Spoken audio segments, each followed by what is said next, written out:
লক্ষ্মীপুর জেলায় 2024 সালের বন্যার্তদের মাঝে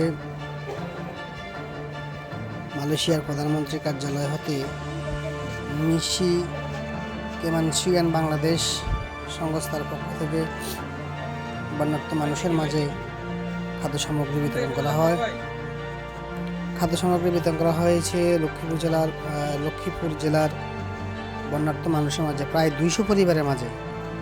মালয়েশিয়ান প্রধানমন্ত্রীর কার্যালয়ের প্রধানমন্ত্রীর পক্ষ থেকে এই ত্রাণ সামগ্রী বিতরণ করা হয়। ত্রাণ সামগ্রী বিতরণকালে উপস্থিত ছিলেন লক্ষ্মীপুর জেলার গণ্যমান্য ব্যক্তিগণ। উপস্থিত ছিলেন লক্ষ্মীপুর দারুল উলুম কামিল মাদ্রাসার উপাধ্যক্ষ আলহাজ হযরত মাওলানা ইসমাইল হোসেন সাহেব।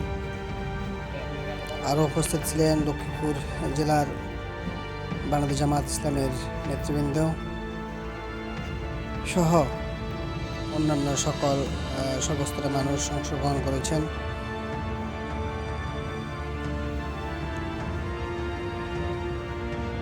খাদ্য সামগ্রীর মধ্যে রয়েছে